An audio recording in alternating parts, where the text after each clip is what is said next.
No ano 20 vezes, o mundo vibrava ao som de ferro e suor. Uma arena brutal, onde o Megalo Box reinava supremo. Isso não era apenas boxe. Era um esporte amplificado por gears, exoesqueletos motorizados que transformavam lutadores em máquinas de destruição. No entanto, nas margens dessa sociedade brilhante, vivia um homem que desafiava todas as convenções. Seu nome, em certo ponto, era simplesmente Junkie Dog. Ele vivia num bairro decadente, uma favela onde os sonhos eram tão enferrujados quanto os carros velhos que o cercavam. Seu treinador, Nambu, um homem cínico e endividado, forcovou a lutar em combates arranjados, sempre para perder no último round. Junkie Dog era um talento bruto, mas amarrado por correntes invisíveis. Sua vida era uma série interminável, de potencial não realizado. Até o dia em que ele conheceu Yuri, o campeão invicto de Megalo Box, um pugilista com gears de última geração. O encontro foi breve, mas a centelha acendeu. Yuri o desprezou, mas Junkie Dog viu algo em seus olhos. Um desafio, uma promessa de que havia algo mais do que o ferro velho. Ele fez uma promessa, não a Yuri, mas a si mesmo. Ele lutaria contra o campeão. Nambu, exasperado pela insolência de Junkie Dog, tentou dissuadi-lo. Mas a determinação do jovem era inabalável. Eu vou lutar contra ele, ele declarou. E vou fazer isso sem gears. A ideia era absurda, suicida. Ninguém havia lutado gearless no Megalo Box profissional e sobrevivido. Muito menos vencido. Mas Junkie Dog recusava-se a ser uma engrenagem na máquina de outra pessoa. Ele adotou um novo nome, Joe. E assim, o desafiante sem gears, o azarão de pele suja e olhar faminto, entrou no torneio Megalonia, a maior competição de Megalo Box do mundo. Ele não estava apenas entrando num torneio.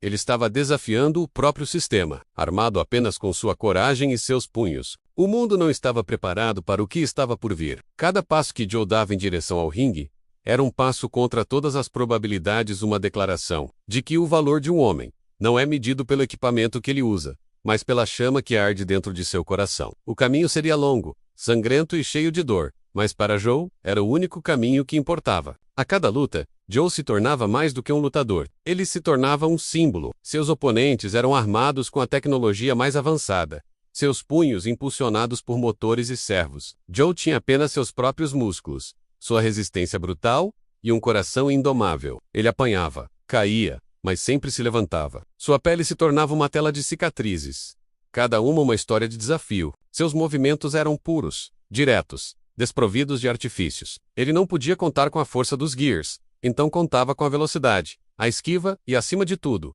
a resiliência. A multidão, inicialmente cética, começou a se mover. Havia algo nele que ressoava com a alma humana, a luta de um homem comum contra um sistema que parecia invencível. O rugido das arquibancadas mudou de zombaria para admiração.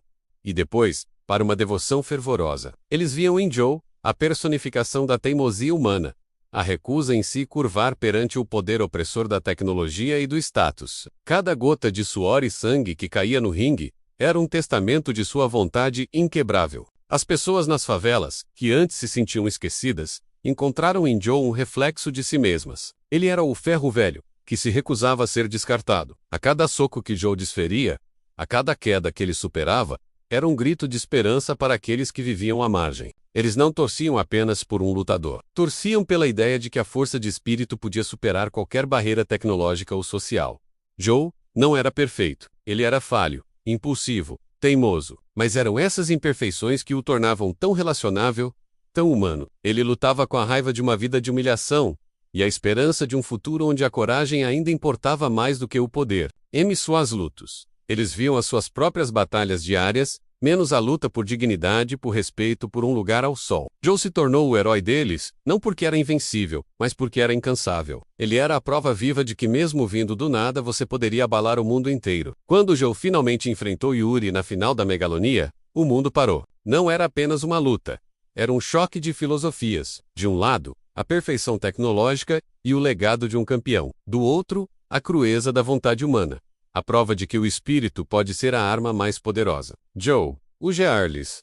Joe, com seu corpo marcado e sua determinação inabalável, não lutou apenas por si mesmo. Ele lutou por cada pessoa que um dia se sentiu pequena. Por cada sonho que parecia impossível. Ele se tornou a personificação da crença de que, mesmo sem as engrenagens do sucesso, a paixão e a perseverança, podem forjar um destino lendário. A história de Joe não é apenas sobre vencer uma luta. É sobre desafiar o impossível, sobre encontrar força onde ninguém esperava e sobre inspirar milhões a acreditar que às vezes a maior arma de todas é um coração que se recusa a desistir. Ele mostrou ao mundo que não importa de onde você vem ou o que você não tem. O que realmente define um campeão é a sua capacidade de se levantar mais uma vez, mesmo quando tudo parece perdido. O legado de Joe ecoa para além do ringue, uma mensagem atemporal de que a verdadeira força não está no metal ou na tecnologia, mas na resiliência indomável do espírito humano.